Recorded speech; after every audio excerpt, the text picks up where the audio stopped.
Hi, it's Chris Titley, and on today's episode of Scoreboard, the podcast, I'm joined by Stirling Mortlock. Stirling, thank you so much for being part of the series. Mate, pleasure to be here. Stirling, 2025, we're sitting here on the 29th of April. How's it started for you? Where's it's not half the year, but certainly a quarter of the year. Where's it amazing. gone, mate? That's all I'll say. But I think being Australian Aussies, sort of, and where our business, we're at the cross section of sports, technology, and investment, and in particular in that sort of investment wealth world. There's no one really around until sort of mid to back end of February anyway, right? So for us, January was all about preparing and us doing internal stuff, and then from February onwards, it's all client facing and outward facing. And next thing, March is gone, and we're already through almost April. So it's been a hectic period of time for us. So we've only recently launched our first diversified sports tech fund. We're in market raising capital for that. We're still we've got 5 cornerstone sports technologies that we've been working with for a long period of time that are the cornerstones for that fund, and we're still looking at more other amazing sports technologies. So, and I've literally, part of an extension of that was I was over in America a couple of weeks ago at a sports investment and technology summit, rubbing shoulders with a lot of other former sporting celebs, and probably a lot more cred than yours truly, mate. Some of the American sports stars, they're pretty big. But it was really hectic week over there, but it was excellent. So it's been a really strong and busy start to the year for us. Before we start on your sporting prowess, I'm interested to know what's happening in the future of sport and business. And we've got things like AI, and we've got things like Netflix that are coming through in terms of streaming content, etc. The whole landscape's changing a bit. Yeah, it's very, very exciting. I think it's exciting in technology, full stop, but certainly in sports technology, it's really, really exciting because you alluded to, there's AI coming at everyone. And I guess if you're in a technology business, it's more how you're utilizing AI to create efficiencies and leverage and scale in what you're doing. At the same time, you've got quantum computing coming in, and then also, I'd say, getting close to mainstream utilization or adoption of blockchain technologies as well. So you've got these 3 big ticket items happening. And when you think about sport and entertainment, all 3 of those technologies more than likely will be utilized and leveraged through the ecosystem. In particular, I guess a no-brainer for people to understand in regards to, say, blockchain, Web3 was NFTs or provenance, proving that this ticket is my ticket, or that membership is my membership, or ownership of certain things and or rights and or intellectual property is something that everyone gets. So the digital version of a player card, for instance, is a really simple example. I guess the reality is there was a period of time where, I don't know, a number of years ago, where everyone thought I was going to make a lot of money. The reality is that's not really what it's about. That's more around fan engagement and engaging with your fans.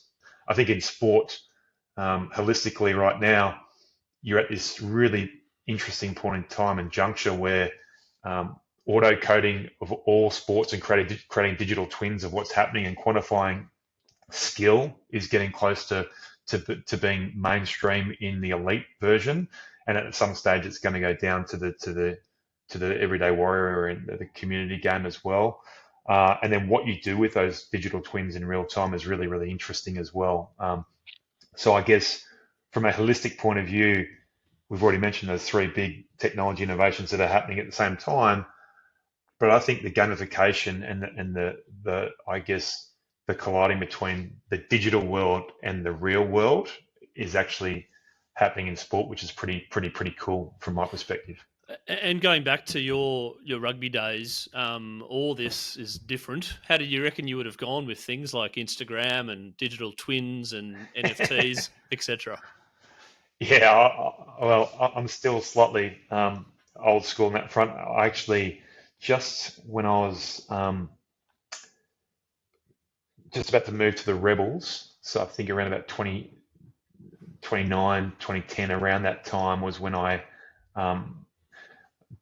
did a Twitter account And I guess I know the power of these, and in particular now, if I get asked from any mates that have any aspiring athletes in their their network or whatever, the first thing I'll say to them is, if they want to make it in sport, they should be considering themselves as a broadcaster or leveraging their social profile all the way through, because the more they do that, the more value they create for themselves to perpetuity. Um, Having said that, that's something that I never really did and didn't like it, to be honest. Mm. I was in a generation where um, the media. I actually went through the whole iteration when I first started playing rugby union professionally. Um, that was in the second year of professionalism for rugby union.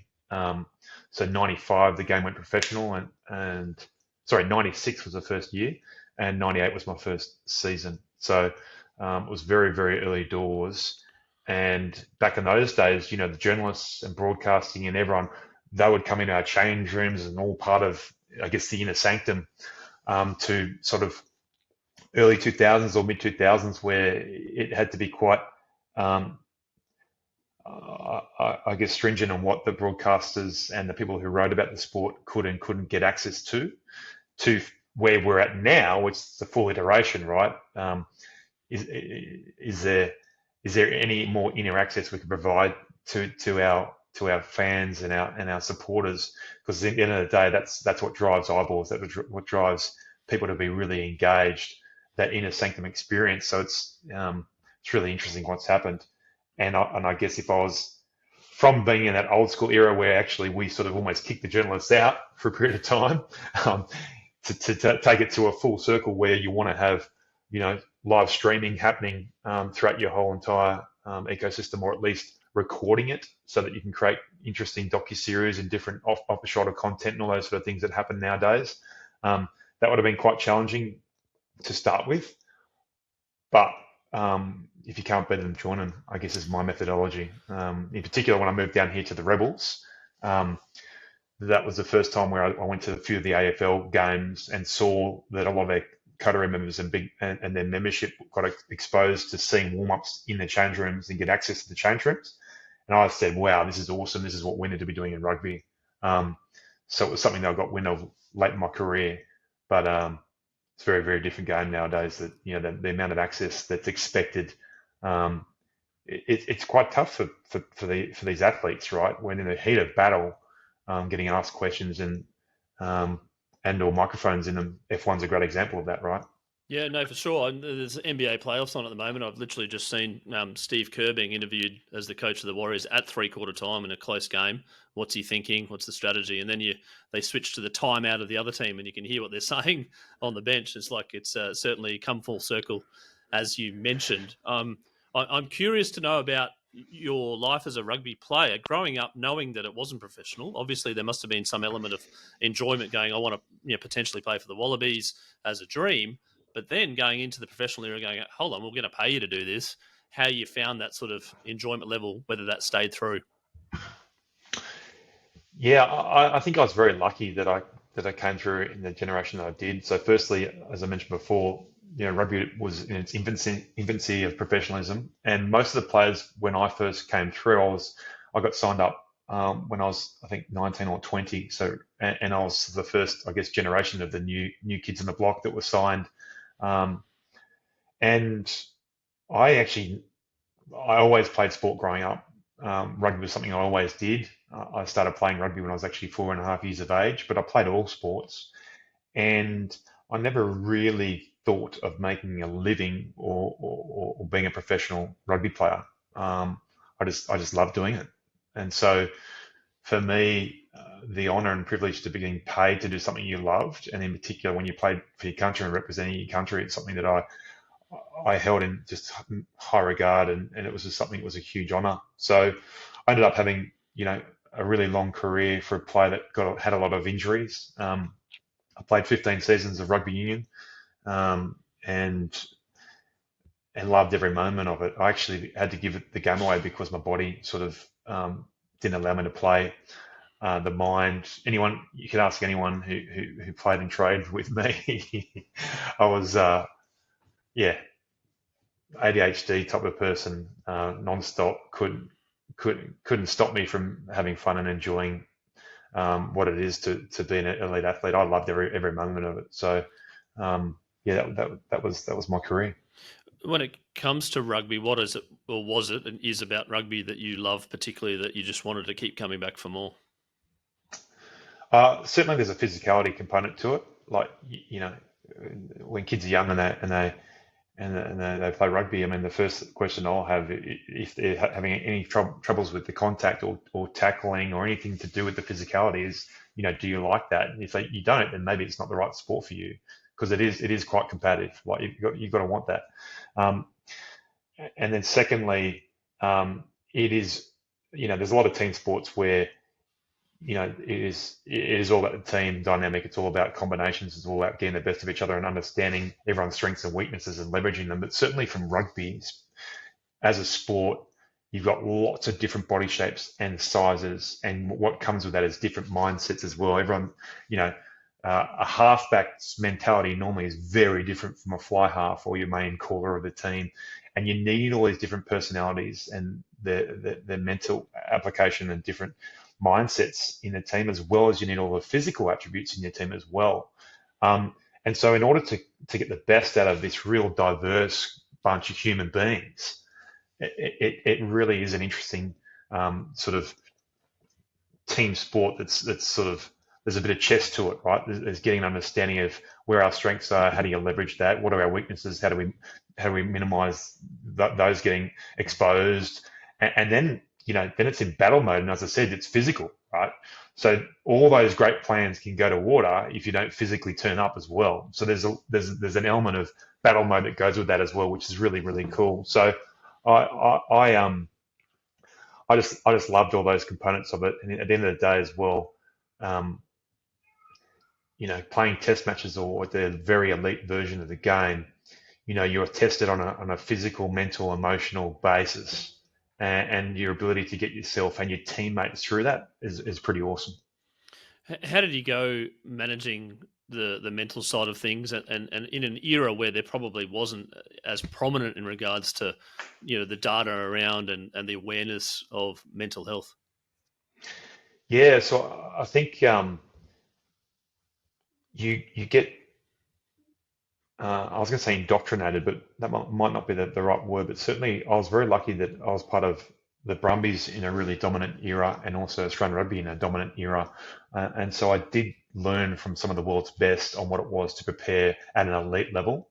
And you learn that pretty quickly that to be close to world class, you've got to have world class preparation. And part of that is not just physically, it's mentally. A huge part of it. As you get older and mature a lot more, you realize that the big delta or the big differentiator at the higher up you go, it's actually what's in between your ears. It's not the physicality. Um, and so for us, training mentally was more about mental skills, mental application.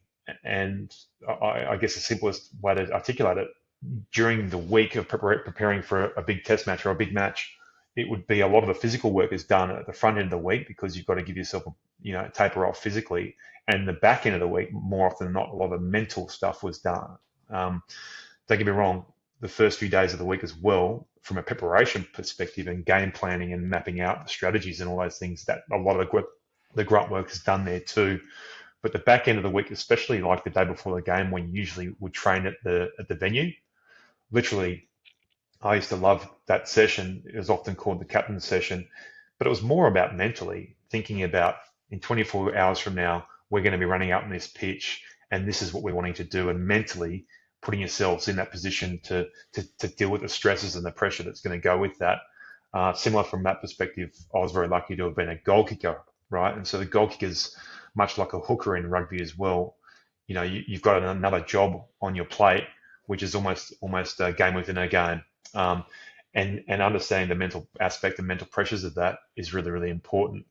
I was one of the kickers. Many kickers go through that scenario where you're in a position to win a match and you lose and you don't kick that match winning goal. And sometimes you'll get caught a choker or whatever. But I certainly didn't. I would say categorically I choked. I had to learn and deal with the pressures of kicking under stress and under duress to win it, to win a match, or it's the opportunity to win a match. And I got through that. Once I got through that, that was fantastic for me personally, mentally, and also for my kicking down the stretch.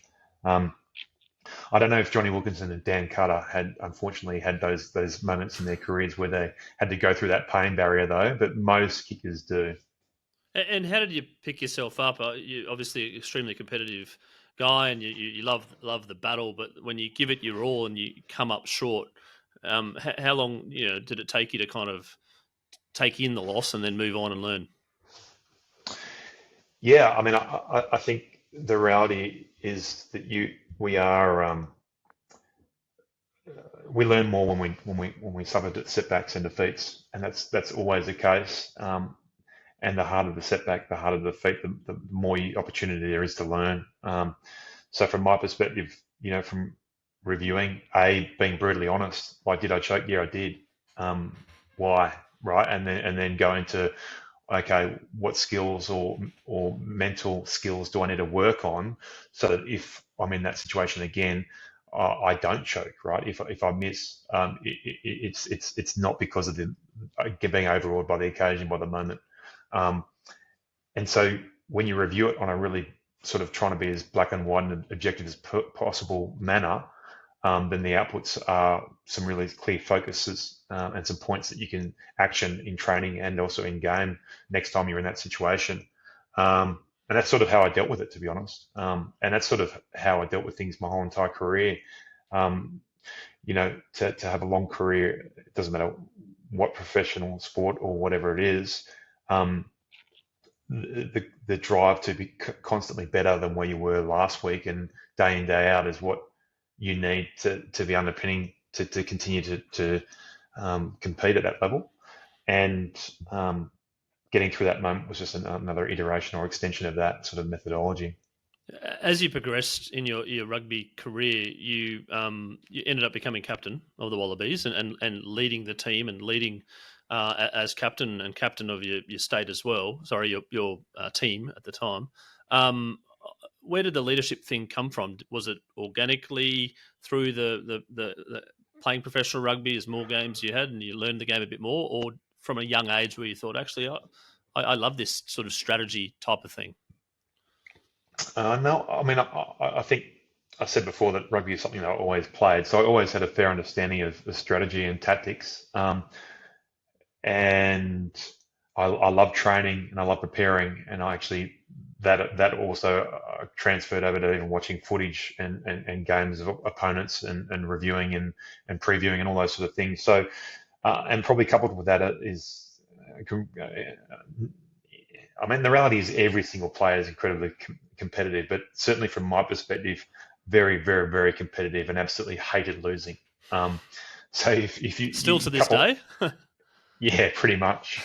So if you throw that all together, and with that sort of, I guess, that learned process from playing with, training with guys like, Stephen Larkham, George Gregg, and Joe Roth, um, that you learn from these guys that you want to keep getting better and keep improving. And part of that is actually improving as a leader and whatnot, and then also trying to help the team to be hopefully more successful. So that sort of step into leadership groups is pretty organic, and then from a leadership group then to being a vice captain or a captain is very organic as well once you do that. But for me, the underpinning driver was because I was so motivated to want to improve, so motivated to want to win, or absolutely freaking hated losing, right? So that's what led me to being involved with leadership. It wasn't, oh, I think I should be a captain and be a great captain and all these sort of things. It was a pretty natural, organic thing. Having said that, that was something that, in particular, like public speaking and a few of the things that I didn't like or didn't, it wasn't natural to me. I had to work on a lot of these different attributes to be a decent leader. Yeah, I was just going to touch on that, the added responsibilities as a captain of the Wallabies versus just playing for the Wallabies. Did you find the pressure increased, and did you sort of go, well, actually, it's just another thing, but it is what it is? Yeah, I mean, the reality is when you're becoming a leader, there is no off. So, I mean, the reality is leadership is a 24/7 thing for everyone, but certainly when you're the skipper or in a leadership group or in a leadership capacity, every single thing that you do, every single thing that you say, um, resonates, and that's something that takes a lot of energy, lot of focus, and a lot of preparation, and probably mental and emotional energy too. So um, it's something that I mentioned before. Playing for your country is an honour, but certainly captaining is an honour as well, honour and privilege. But you do know that there's a lot more scrutiny that goes with that and pressure that goes with that, and you've got to be ready for that. When you mentioned that it was 24/7 in your head, was there in your brain, was there anything outside of rugby while you're playing that you're thinking about, or was it just full throttle? I mean, yeah, I mean, I was very lucky that I had a young family. So we got married when I was 24, and Kaz and I, we had our first son at 25. So at the same time, I was trying to do some studying every now and then outside of rugby, and then trying to do work experience as well. Because having balance is really, really critical to an athlete to performing well, and it's only just as important for your mental capacity as well. Um, so I tried to do as much focus on the rugby specific stuff and work at work, and when I came home to family, I was with my family and tried to switch off. Another thing that George Gregan, who was it's an amazing leader to learn from, he was one of the most professional, if not the most professional athlete that I ever came in contact with, and his big thing was switch on, switch off. Make sure you've got time to switch off, guys. You just can't be on the whole entire time, and it's so true. So family time was excellent from my perspective, and then as I said, there was different times where I was studying and doing different things, even work experience and work, and then also occasionally whenever I could, when I was injury free, getting away to the golf course was a great thing for me, because I just turned my phone off, and it'd be like 3 to 5 hours where I was in my own little world, which was great fun. And you hit him okay? No, I'm not the best golfer. I sort of had a handicap of sort of 18. Um, we used to have a One a crew that hole. we That's not too bad. yeah we used to have a crew that we used to play with, and my most favourite saying to John Muggleton, who was part of that crew, one of our defensive coaches for a long period of time, a legend, was Muggo, do I get a shot in this hole? Because you have a you have a handicap of 18, you get a shot in every hole. Um, but it used to get him a lot. But anyway. What's it? A lot of cricketers play golf. Did a lot of rugby players play golf too? There must be something about the hand-eye coordination, the reflexes, the balance, the follow-through, all that sort of stuff.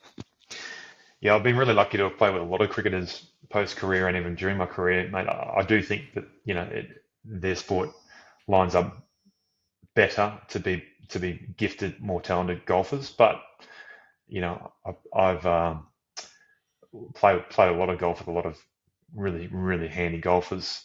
So rugby with a lot of handy golfers. Greg's was awesome. Berkey is fantastic. He hits a great ball. And Julian Huxley, Hux actually got to scratch Julian at one Huxley, that's a stage. blast from the past. He was out of played for Queensland. Yeah, the Huxtable. So Hux was also a teammate of mine down at Brumbies, and he finished up his career with when I finished up in the Rebels as well down in Melbourne. So he got to scratch. He was that good for a period of time. But as is with everyone, when you get into those good numbers, it means you must be playing too much. Mate, it wouldn't be a podcast with Stirling Mortlock without talking about the semi-final against New Zealand in 2003 and the Intercept. Do you want to give the listeners out there a bit of an understanding about what was going through your brain at the time and how it all happened? Yeah, sure. I mean, it's funny. I do get asked a lot about this, so you work out your story and all those sort of things. But to be honest, I think at that point in time in my career, that was my first major intercept in any sort of big game, or certainly professional game at that point in time. Um, and it was against New Zealand, and a huge focus for us was to take them out of their comfort zone. And part of that was taking more line speed and defence. And on that instance, they had a line out and I think Lottie Takiri, who was a blind winger, had moved into the channel in between the forwards and the backs, which meant me at outside centre, I knew that I could afford to be um, a bit more proactive on my line speed, put it that way. And so all I was thinking at the time was I'm going to belt the crap out of the second wave attacker that was going to get that ball. And then I guess, really instinct took over when Carlos sort of winded up to throw the long ball. And, he couldn't have hit me better on my well, I was going to say on my chest, but it wasn't quite my chest. But yeah, it was pretty sweet ball. And then literally all I was thinking about straight away after that was, their wingers at the time were Joe Rokocoko and Doug Howlett, and those two guys were just electric. And the two fastest guys in world rugby, arguably. And so all I was thinking at the time was, you better not let them catch you. You're going to look horrendous. And my cue for running was just making sure I had good knee lift, good knee drive. And that's literally what I was thinking in my head, knee drive, knee drive, knee drive. And then I got to about the 22 and I looked back and realized they weren't going to touch me. And then I actually screamed out the top of my lungs. The crowd was going nuts. No one would have noticed, but I literally screamed out before I even scored the try. So it was a bit of a pre-try celebration, which I didn't like anyone doing in my career, but I was guilty of it in that moment. The All Blacks games that you had in that era were just unbelievable. The intensity levels, the pressure came down to the wire all the time. How did you go, particularly against New Zealand, and what were you doing differently, I think, against them versus other nations? Oh, look, I think there was just a tremendous amount of respect for them, and we knew them really well because you played them in Super Rugby and Test matches a lot, for the Bledisloe Cup match. So that we knew that in order to beat New Zealand, you had to be absolutely on. You had to make sure you matched them physically and then challenge them mentally. And if you did that, you still need to be lucky to win. Like, you've got to put all that in place, all those foundations in place, and then execute.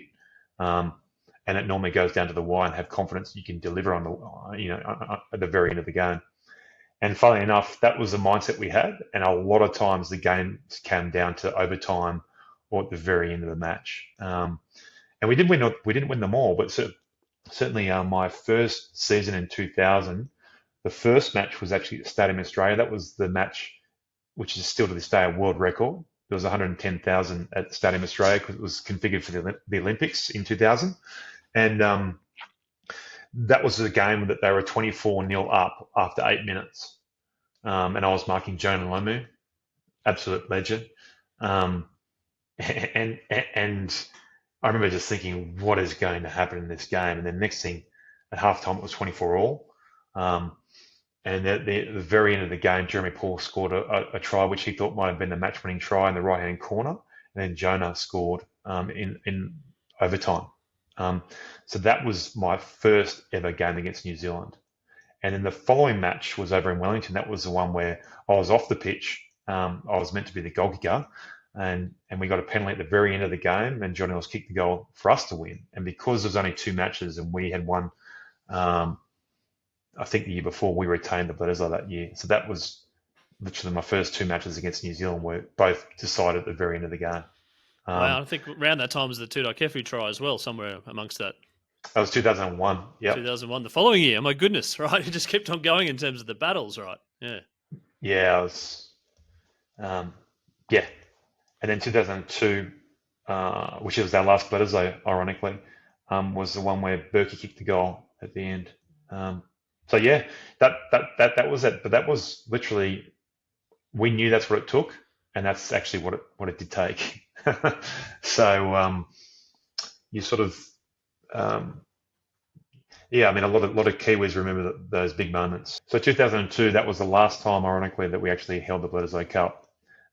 Yet even on that occasion, it went down to the wire. We knew that's what it took to beat the All Blacks. It takes a special effort. It's a very, very long time between holding the cup, as you mentioned, and rugby during that period has suffered its ups and downs and going through, probably a rough period at the moment. Have you got a view on the future of rugby in terms of how rugby is played now at the grassroots level, etc.? Yeah, I mean, I think the grassroots is actually really, really strong. If you look at all the relevant, the Shoot Shield, the Hospital Cup, and other club tournaments around the country, they're all really followed really, really well. And then I think Test match wise, and what's happening, you've got the British and Irish Lions this year. That's going to be amazing. There's going to be a huge influx of red, sea of red, um, and with that, playing all the provinces and playing in all different areas of the country, and then three big Test matches. That's going to be phenomenal, both from a rugby on as a talking point and putting rugby back on the map, and then also commercially. And then obviously the World Cup, hosting the Men's World Cup in 2027 and the Women's in 2029. All of those are going to be fantastic for rugby in this region. I think what's a challenge is the Super Rugby tournament. I mentioned club rugby is going really, really well. Super Rugby actually, from a quality and the skill level, has actually really improved dramatically in the last sort of three or so years, and certainly the Australians teams and their performance have really improved as well. The problem is that not as many people who love rugby are watching it, and that's a challenge. And Sterling, on most podcasts that I do now, I ask about the scoreboard moment. And the scoreboard moment is a moment in your life which is almost like a Kodak moment. We're actually looking for sponsors for this particular moment, if anyone's interested in sponsoring the section. But it's about one particular point in time which you remember clearly that may have changed the direction of your life. Yeah, that's pretty easy for me. That was actually my rugby mentor and a life mentor at the time. Gordon Ogilvie was my coach of Gordon fourth grade Colts. He asked everyone to write, if they want anything to come true, to write their goals down and give them to him. So I wrote down my goals when I was playing fourth grade Colts. At the very top of my sheet, I said play for Australia. And literally 2.5 years later, Gordo called me up and said, "Stillo, time to write new goals." So wow, that's awesome. it was a pretty awesome thing that happened. Literally, I went from fourth grade Colts to first grade Colts to first grade, and on the Intercepts and Wallaby tour within less than 2.5 years from that moment. So yeah, he was fantastic, mate. A legend of Gordon rugby, and his name was Gordon Ogilvie. Unfortunately, he passed away a number of years ago, but I knew that a lot of other guys had written down goals and shared them with Gordo, but there was hundreds and hundreds of young men that he helped mentor just by that one phrase. If you want something to come true, write it down. Oh, that's brilliant. And the other question I ask is your favourite sporting moment of all time? This one's a hard one, right? And I'm going to be a little bit selfish on this one. In leading into the 2006-2007 season, I went to the Boxing Day test at Melbourne at the MCG. It's my first Boxing Day test match, and that was where Warney broke the world record for number of wickets on that day. It was just amazing to be there in a packed MCG, and also the reason is a little bit selfish was I knew that we were going to have a Wallaby Bledisloe test match in 2007, and if I played my cards right, more than likely I was going to be captain. And that moment, seeing that amazing thing that Warney did on that day, I actually said to my wife, who was with me, in 6 months from now, we're leaving this field, we're going to have a win. And we did. Oh, that's a great sporting moment, mate. A final question for athletes out there, a younger Stirling Mortlock who's 15 or 12 or whatever, who wants to play sport as a living or just enjoys sport, but potentially all the lights and cameras and action in terms of professional sport. What's some advice that you want to give these young kids these days? Just enjoy what you do. If you really love what you do, you're gonna make it a winner. To me, I think too often now, because it's a lot of sports are professional, people think, oh well, I'm going to make a lot of money by doing X, Y, Z. Well, no, you only get that by doing things really, really well, and you only do things really, really well when you are driven and you love what you do. Because to be an elite athlete, it takes a lot of hard work, and the performing at the highest level and seeing them on TV and all those sort of things, that's 1% of what actually happens. There's a lot of other stuff, challenges, non-selection, underperformance, injuries, things that are in your control, things that are out of your control. And if you don't actually love what you're doing and are really driven to want to get better every day, you're going to struggle to make it a winner. And also some advice for parents out there that have kids that are thinking about that as well, because I've seen some difference in behaviours across my time as a parent on the sidelines. Yeah, I mean, I think it's pretty simple. Just because someone is talented at something doesn't mean they're going to be exceptional at something. They've got to have the mental desire, the internal drive to work hard. Eventually, it becomes their work ethic and their ability to constantly grind when the going gets tough. And that doesn't come by making someone do it. It doesn't come by paying for more lessons. It doesn't come by systemizing everything. It comes from the underlying person being motivated and loving what they're doing and wanting to make a difference. On that note, we're going to leave it there. Sterling Mortlock, thank you so much for being part of Scoreboard, the podcast, and talking about your life growing up and that the rise in terms of the professional era, some of the rugby highlights and lowlights, which comes with being an elite sports person, as well as captaining a country, and now moving on to XV Capital, where you're investing in sport and business and sports tech, which is certainly a thriving macro trend and will probably be a forever trend. So I wish you all the best with that. Congratulations on your career thus far, and looking forward to keeping in touch with you in the progress. Thanks, Chris. Thanks for having me, mate.